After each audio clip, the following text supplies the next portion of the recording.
Muy bien, pues imaginamos sobre este y otros temas de cultura también. Enrique Chávez va a tener la oportunidad pues de conversar ahora con el ministro de Ambiente, Manuel Pulgar Vidal, quien ya lo acompaña en los estudios. Enrique, adelante. No parece muy preocupado el ministro Manuel Pulgar Vidal. Yo pensé que iba a venir más estresado, pero lo veo casi, bueno, veraniego por un lado, porque va a iniciar una campaña que nos va a contar ahora. Pero por supuesto esas no son las únicas aguas que están movidas. Vamos a conversar. Buenos días, ministro, gracias por estar Enrique, con días. nosotros. Vamos a conversar de la situación del gabinete en unos minutos, pero antes cuéntenos la campaña que se lanza hoy mismo, ¿no? En la playa La Estrella de Miraflores. Hoy día no solamente lanzamos esta campaña que bajo la sombrilla del título Reeduca, inspira el cambio, tiene por objeto promover no solamente el cuidado y la protección y la conservación de las playas, es un juego limpio en mi playa o en la playa, sino a su vez que esta campaña de reeducación, es decir, esta campaña de repensar nuestra conducta frente a un espacio público de recreación sea integral. ¿Qué es lo que quiero decir, Enrique? Es decir, que no solamente es el Ministerio del Ambiente dentro de un esquema de protección de la playa, sino a su vez es la relación de las playas con el ciudadano, que, por ejemplo... ¿De qué hablamos hoy? Pescado, consumo de pescado, el tema de la talla mínima, que es algo que tiene que ver con produce, y el hecho de saber y respetar las vedas, que es un elemento fundamental si queremos mantener nuestra gastronomía y mantener el recurso, que es significativo. Y talla mínima, y aparte esta cosa un poco esnovista, ¿no? Que había hasta hace poco, por ejemplo, el pulpo bebé, que es... No, definitivamente, lo que pasa es que tallas mínimas implica no estar alimentándose o comprando juveniles. Exacto. Por eso es que la talla mínima es fundamental. Hay una campaña muy creativa que se llama El tamaño se importa, que justamente tiene que ver con el hecho que uno tiene que cuando va a un mercado saber el tamaño del pescado que está comprando. Pero a su vez el Ministerio de Salud con cuestiones vinculadas a la protección, en especial porque la radiación ultravioleta es muy alta, y también al tema de la higiene de las playas, porque hay que tener en cuenta que el Ministerio de Salud tiene a DIGESA, que es la que determina la condición sanitaria de las playas. Y esta condición sanitaria de las playas implica una doble relación del ciudadano. Primero, evitar que las playas se sigan contaminando por nuestra actitud con plástico y con residuos. Pero segundo, ser lo suficientemente cuidadosos para saber a qué playas asistir, a qué playas acudir, y en especial con niños, porque una playa contaminada significa afecciones a la piel o gastrointestinales. Está a su vez, hay otros ministerios, el Ministerio de Turismo con el tema de uso turístico de playas, entre muchos otros sectores. Y obviamente PCM involucrado porque esta es una iniciativa multisectorial, y está también E-Salud con una campaña que tiene que ver en la relación también de la salud de las personas. Y lo que queremos, Enrique, es que esta campaña Reeduca, Juega Limpio en tu Playa genere una conciencia que implique que este espacio de recreación pública sea un verdadero espacio de integración social. Pero ahora precisamente que hay denuncias de discriminación incluso, sí, claro, ¿no? Hay una denuncia reciente, ¿no? En Ancón, ¿no? Supuestamente se limita el ingreso de las personas que quieren ir a ver. Recuperar como un espacio público por excelencia. Es que el espacio público es el espacio por excelencia para la integración social, y este espacio público tiene que serlo adecuadamente cuidado para que se convierta en un espacio real de recreación y no en un espacio en donde uno en realidad se enferma por un problema de sanidad de este espacio público. Pero esta campaña Reeduca, Inspira el Cambio tiene no solamente esta variable de playas, tiene a su vez, y se está lanzando también el día de hoy, la campaña Reciclar para Abrigar, que es la que ha permitido ya por 2 años consecutivos utilizar el reciclaje o la reutilización de las botellas de PET, de plástico, para producir frazadas, para llevarlas a las zonas más altas del país e incluso más altas de Lima para abrigar con una frazada. Se espera que este año podamos producir 3.200 frazadas, que es un tema fundamental. La tercera variable que se está lanzando este año es Reeduca a limpiar el aire en 19 ciudades, porque hay 10 ciudades en el Perú que ya tienen el plan para limpiar el aire y 9 que lo están trabajando. Y el planteamiento ahí es trabajar con el ciudadano para que el ciudadano sepa su responsabilidad en relación al cuidado del aire, que tiene que ver mucho con parque automotor, porque el aire se contamina fuertemente con agentes contaminantes por parque automotor, por un carro obsoleto, un motor malo, una gasolina mala, una falta de mantenimiento al vehículo. Y finalmente está todo el tema de Aprende a Reciclar, que tiene que ver con el manejo de los residuos sólidos. Entonces son 4 campañas bajo el nombre Reeduca, Inspira el Cambio, pero la que hoy día se lanza centralmente es Reeduca, Juega Limpio en tu Playa, que va a estar presente en 8 playas en Lima, pero a su vez va a estar presente en 4 regiones costeras del país. Va a estar en Lambayeque, va a estar en Ica, va a estar en 5 en realidad.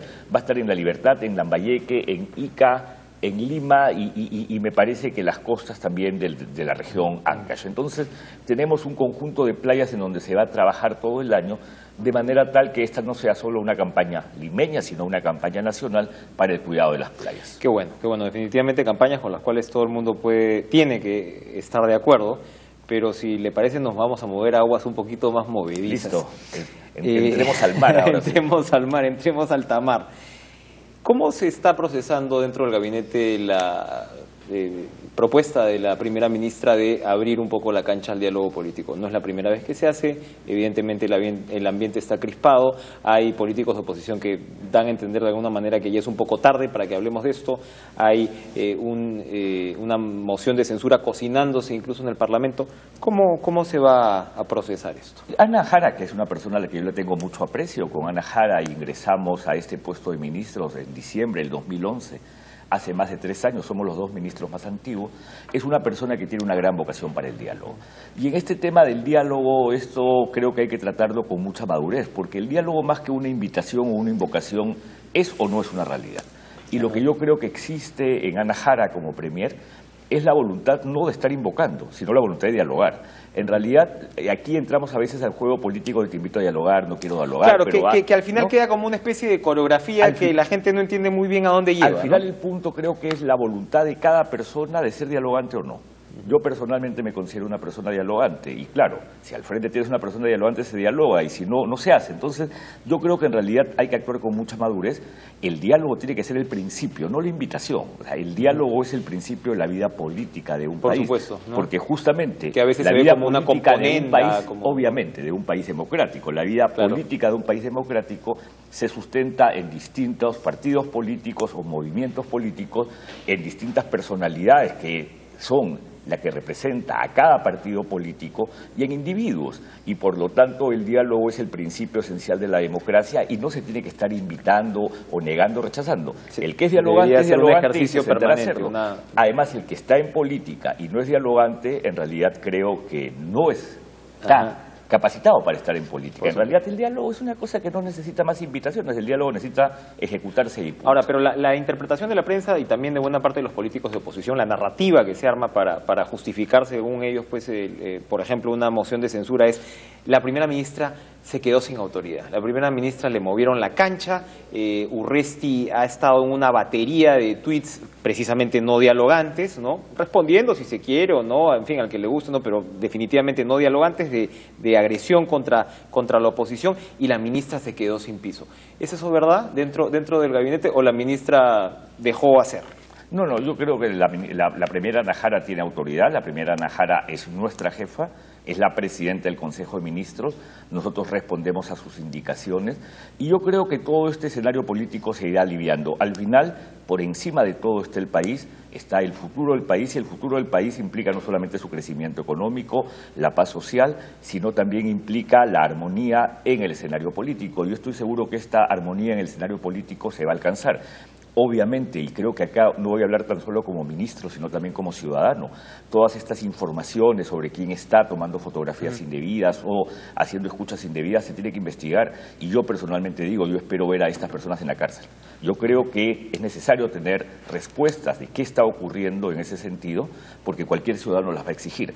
Yo creo que la vida en democracia también exige que se respete la libertad de las personas y si hay algún desadaptado que está haciendo esto, que de hecho tiene que haber algún desadaptado que está haciendo esto, ¿no?, que se le identifique, se le detenga, se le procese y que se quede en la cárcel por largo tiempo, porque personas de esa calaña no necesitamos en el Perú. Rápidamente, hay preocupación sobre el 2015 con respecto a la situación económica, dependemos inevitablemente de proyectos mineros, el cobre está bajando y ha salido un nuevo reglamento de estudios de impacto ambiental, ¿verdad?, coordinado se supone entre su sector con el de energía y minas. Antes usted ha cuadrado su cancha de manera bastante interesante.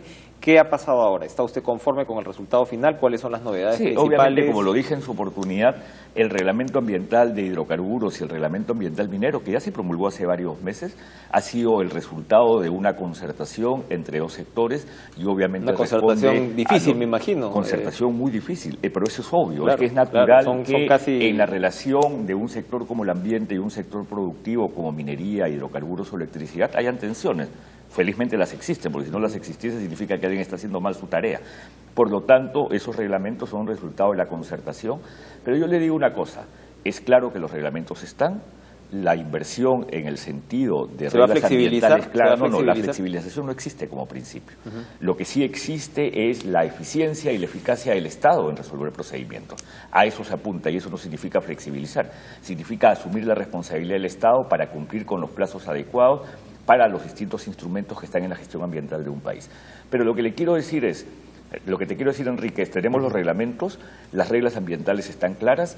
Hoy día apareció en el Diario de la República un artículo sobre las exigencias y la fiscalización ambiental que dejaba entrever un supuesto debilitamiento de la fiscalización, cosa que es absolutamente falso, porque si yo, y obviamente vamos a enviarle al medio y poner una nota de prensa, saco la estadística de cómo la fiscalización ha ido incrementando sus acciones, y cómo la fiscalización ha permitido incluso ampliarse a más sectores, queda claramente establecido que más que debilitado se ha fortalecido la fiscalización ambiental del país. Pero nuevamente, siempre se puede tener dudas del dicho de un ministro que está defendiendo a su sector. Hoy día más tarde los medios van a recibir la estadística de cómo se ha incrementado la fiscalización como una forma objetiva de demostrar que es todo lo contrario. OEFA es una institución la más sólida del Perú en fiscalización de cualquier materia, la más eficiente, la más equipada, la que más personal tiene. OEFA está cumpliendo su trabajo. Cuando hay gente que critica a OEFA es porque al ser fiscalizadora obviamente a nadie le gusta ser fiscalizado, eso es natural. Pero lo que te quiero decir es, hoy día obviamente tenemos la base clara de la legislación a cumplir, siempre hay cosas que mejorar, y la inversión debiera, y yo creo que se animará a seguir invirtiendo. Ahora, hay realidades que a veces se confunden. Hay empresas que no ingresan no por una consideración ambiental. Obviamente a $40 el barril del petróleo está haciendo que las empresas de hidrocarburos... Ahora, que esté a $40 el barril del petróleo no significa que tengamos que reducir, flexibilizar, porque el Estado no va a aceptar ninguna demanda de como está a $40 el barril de petróleo. Claro, esa es como casi la reacción de los actores económicos muchas veces. Oye, la cosa está bajando, abran las puertas. Precios altos y también hay precios bajos. O sea, uno tiene que jugar en ambos extremos. Igual la minería, hay un operador que se ha ido de la mina Michiquillay, pero no ha sido por consideraciones ambientales. Es por el manejo que puede haber tenido del entorno o por las propias decisiones que tienen que ver con la rentabilidad de su empresa.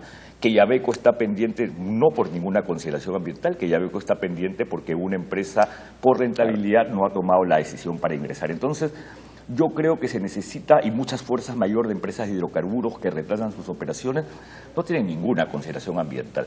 Lo que pasa es que es un facilismo decir, todo el problema es ambiental, hay un problema de permisología, algo a lo que siempre me resistiré mientras sea ministro, e incluso cuando deje de ser ministro seguiré defendiendo la importancia de la regulación ambiental. Y sigue usted, porque decían que se iba después de la COP20, así que lo veo bastante... No, ya no se ha movido, está bien. Ahí estamos. Muy bien, muchas gracias. Muchas gracias por estar con nosotros, ministro.